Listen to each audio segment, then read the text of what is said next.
ವೀಕ್ಷಕರೆಲ್ಲರಿಗೂ ದೈನಿಕ ರಾಶಿ ಫಲ ವಿಶೇಷ ಕಾರ್ಯಕ್ರಮಕ್ಕೆ ಸ್ವಾಗತ.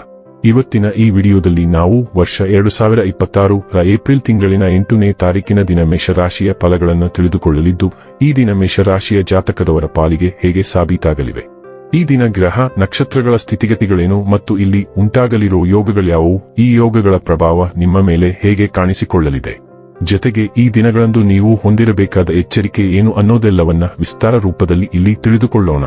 ಮಾಹಿತಿ ತಿಳಿದುಕೊಳ್ಳುವುದಕ್ಕೂ ಮುನ್ನ ನಮ್ಮ ವಿನಂತಿ ಎಂದರೆ, ನೀವಿನ್ನೂ ನಮ್ಮ ಚಾನೆಲ್ ಸಬ್ಸ್ಕ್ರೈಬ್ ಮಾಡಿಲ್ಲವೆಂದರೆ ದಯವಿಟ್ಟು ಈಗಲೇ ನಮ್ಮ ಚಾನೆಲ್ ಅನ್ನ ಸಬ್ಸ್ಕ್ರೈಬ್ ಮಾಡಿ. ಹಾಗೆ ನಿರಂತರ ವಿಡಿಯೋ ಅಪ್ಡೇಟ್ಸ್ಗಳಿಗಾಗಿ ಪಕ್ಕದ ಬೆಲ್ ಐಕಾನ್ ಕ್ಲಿಕ್ ಮಾಡಿ. ವೀಕ್ಷಕರೇ, ಈ ದಿನವು ಬುಧವಾರದ ದಿನವಾಗಿರಲಿದ್ದೆ. ಈ ದಿನದ ಮೇಷರಾಶಿಯ ಫಲಗಳ ಕುರಿತು ನೋಡುವುದಾದರೆ, ನೀವು ದೈಹಿಕ ಅನಾರೋಗ್ಯದಿಂದ ಚೇತರಿಸಿಕೊಳ್ಳುವ ಸಾಧ್ಯತೆಗಳು ಹೆಚ್ಚಿದ್ದು, ಇದು ನಿಮ್ಮನ್ನು ಕ್ರೀಡಾ ಸ್ಪರ್ಧೆಗಳಲ್ಲಿ ಭಾಗವಹಿಸಲು ಸಕ್ರಿಯಗೊಳಿಸುತ್ತದೆ. ಉದ್ಯೋಗಕ್ಕೆ ಸಂಬಂಧಿಸಿರುವ ಜನರಿಗೆ ಇಂದು ಹಣದ ಬಹಳಷ್ಟು ಅಗತ್ಯವಿರುತ್ತದೆ. ಆದರೆ ಹಿಂದಿನ ದಿನಗಳಲ್ಲಿ ಮಾಡಲಾಗಿರುವ ಅನಗತ್ಯ ಖರ್ಚುಗಳ ಕಾರಣದಿಂದಾಗಿ ಅವರ ಹತ್ತಿರ ಸಾಕಷ್ಟು ಹಣ ಇರುವುದಿಲ್ಲ. ಅಗತ್ಯವಿದ್ದರೆ ಸ್ನೇಹಿತರು ನಿಮ್ಮ ನೆರವಿಗೆ ಬರುತ್ತಾರೆ. ಇಂದು ನೀವು ಮತ್ತು ನಿಮ್ಮ ಪ್ರೀತಿ ಸಂಗಾತಿ ಪ್ರೀತಿಯ ಸಾಗರದಲ್ಲಿ ತೇಲುತ್ತೀರಿ ಮತ್ತು ಪ್ರೀತಿಯ ಔನ್ನತ್ಯವನ್ನು ಅನುಭವಿಸುತ್ತೀರಿ. ನೀವು ಇಂದು ನಿಮ್ಮ ಕೆಲಸದಲ್ಲಿ ಒಂದು ಪ್ರಗತಿಯನ್ನು ನೋಡಬಹುದು. ಇಂದಿಗೂ ನಿಮ್ಮ ದೇಹವನ್ನು ಸರಿಪಡಿಸಲು ನೀವು ಅನೇಕ ಬಾರಿ ಯೋಚಿಸುವಿರಿ, ಆದರೆ ಉಳಿದ ದಿನಗಳಂತೆಯೇ ನಿಮ್ಮ ಈ ಯೋಜನೆಯು ಹಾಗೆಯೇ ಉಳಿಯುತ್ತದೆ. ನಿಮ್ಮ ಸಂಗಾತಿ ನಿಮ್ಮನ್ನು ನಿರಾಸೆಗೊಳಿಸುತ್ತಾರೆ ಮತ್ತು ಇದು ನೀವು ಮದುವೆಯನ್ನು ಮುರಿಯಲು ಪ್ರೇರೇಪಿಸಬಹುದು. ಇಂದು ಸಂಬಂಧದ ಉದ್ವಿಗ್ನತೆ ಹೆಚ್ಚಾಗಬಹುದು ಮತ್ತು ನೀವು ಶಾಂತಿಯನ್ನು ಹುಡುಕಬಹುದು. ಕಥೆಯ ಇನ್ನೊಂದು ಭಾಗವನ್ನು ಆಲಿಸಿ. ಇತರರು ನಿಮ್ಮ ಮೇಲೆ ಹರಿಹಾಯಲು ಅವಕಾಶ ನೀಡುವಷ್ಟು ವಿಧೇಯರಾಗಬೇಡಿ, ಆದರೆ ಅದೇ ಸಮಯದಲ್ಲಿ ಮೊಂಡಾಗಿ ವರ್ತಿಸಬೇಡಿ. ನಿಮ್ಮ ಕಚೇರಿಯಲ್ಲಿ ನಿಮಗೆ ಒಬ್ಬ ಪ್ರಮುಖ ಕ್ಲೈಂಟ್ ಸಿಗಬಹುದು. ಚುರುಕಾಗಿ ಮತ್ತು ಪೂರ್ವಭಾವಿಯಾಗಿರಿ.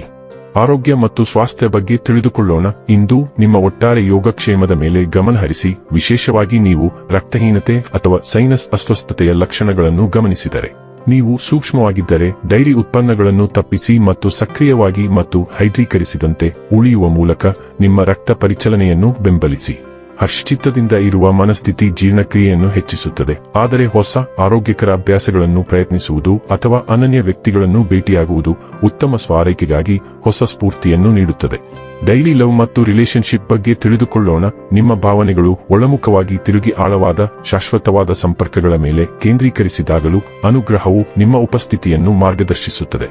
ಪ್ರೀತಿ ಮತ್ತು ನೋವು ಹೆಣೆದುಕೊಂಡಿರುವ ಸವಾಲುಗಳು ಉದ್ಭವಿಸಬಹುದು. ತಾಳ್ಮೆ ಮತ್ತು ಕಾಳಜಿಯ ಅಗತ್ಯವಿರುತ್ತದೆ. ಅನಿರೀಕ್ಷಿತ ಕ್ಷಣಗಳು ನಿಮ್ಮ ಪ್ರಣಯ ಜೀವನದಲ್ಲಿ ವರ್ತಿಸುವ ಬದಲು ಹಿಂದೆ ಸರಿದು ಗಮನಿಸಲು ನಿಮ್ಮನ್ನು ಪ್ರೋತ್ಸಾಹಿಸಬಹುದು. ಈ ಸಮತೋಲನವನ್ನು ಅಳವಡಿಸಿಕೊಳ್ಳುವುದರಿಂದ ನಿಮ್ಮ ಹೃದಯವು ಉತ್ಸಾಹ ಮತ್ತು ಪ್ರತಿಬಿಂಬ ಎರಡರ ಮೂಲಕವೂ ಬೆಳೆಯಲು ಅನುವು ಮಾಡಿಕೊಡುತ್ತದೆ. ವೃತ್ತಿ ಮತ್ತು ಹಣ ಬಗ್ಗೆ ತಿಳಿದುಕೊಳ್ಳೋಣ. ಕೆಲಸ ಮಾಡುವ ನಿಮ್ಮ ಅಂತಃಪ್ರಜ್ಞೆಯ ವಿಧಾನವು ಹೆಚ್ಚಾಗುತ್ತದೆ, ಆದರೆ ತೀಕ್ಷ್ಣವಾದ ವಿಶ್ಲೇಷಣಾತ್ಮಕ ಕೌಶಲ್ಯಗಳು ಯೋಜನೆಗಳು ಮತ್ತು ಕಾರ್ಯಗಳನ್ನು ವಿವರವಾಗಿ ಎಚ್ಚರಿಕೆಯಿಂದ ನಿರ್ವಹಿಸಲು ಸಹಾಯ ಮಾಡುತ್ತದೆ. ನಿಮ್ಮ ಅಹಂಕಾರವನ್ನು ಯಶಸ್ವಿಯಾಗಿ ತೊಡಗಿಸಿಕೊಳ್ಳಿ ಮತ್ತು ಸವಾಲುಗಳನ್ನು ನ್ಯಾವಿಗೇಟ್ ಮಾಡಲು ನಿಮ್ಮ ಮನಸ್ಸನ್ನು ಬಳಸಿ. ನೀವು ಬಲವಾದ ಮನವೊಲಿಸುವ ಸಾಮರ್ಥ್ಯಗಳನ್ನು ಹೊಂದಿದ್ದೀರಿ. ಇದು ನಿಮಗೆ ಬಲವಾದ ಭಾಷಣಕಾರ ಅಥವಾ ಬರಹಗಾರರಾಗಿ ಯಶಸ್ವಿಯಾಗುವ ಸಾಮರ್ಥ್ಯವನ್ನು ನೀಡುತ್ತದೆ. ನಿಮ್ಮ ವೃತ್ತಿ ಜೀವನದ ಗುರಿಗಳನ್ನು ಸಾಧಿಸಲು ಇತರರನ್ನು ಸೂಕ್ಷ್ಮವಾಗಿ ನಿಯಂತ್ರಿಸಿ. ಇನ್ನು ಕೊನೆಯದಾಗಿ ಈ ದಿನ ಮಾಡಿಕೊಳ್ಳಬೇಕಾದ ಉಪಾಯಗಳ ಕುರಿತು ನೋಡುವುದಾದರೆ, ಬೆಳಿಗ್ಗೆ ಎದ್ದ ತಕ್ಷಣವೇ ಓಂ ಹಂ ಹನುಮತೆ ನಮ ಮಂತ್ರವನ್ನು 11 ಬಾರಿ ಉಚ್ಚರಿಸುವುದರಿಂದ ಆರ್ಥಿಕ ಪರಿಸ್ಥಿತಿ ಉತ್ತಮವಾಗಿರುತ್ತದೆ. ವೀಕ್ಷಕರೇ, ಇದಾಗಿತ್ತು ಮೇಷರಾಶಿಯ ಜಾತಕದವರ ದೈನಿಕ ರಾಶಿ ಫಲದ ಮಾಹಿತಿ ಇಷ್ಟವಾದರೆ ವಿಡಿಯೋವನ್ನು ಲೈಕ್ ಮತ್ತು ಶೇರ್ ಮಾಡಿ. ಹಾಗೆ ಚಾನೆಲ್ ಸಬ್ಸ್ಕ್ರೈಬ್ ಮಾಡುವುದರ ಜೊತೆಗೆ ನಿರಂತರ ವಿಡಿಯೋ ಅಪ್ಡೇಟ್ಸ್ಗಳಿಗಾಗಿ ಪಕ್ಕದ ಬೆಲ್ ಐಕಾನ್ ಕ್ಲಿಕ್ ಮಾಡಿ.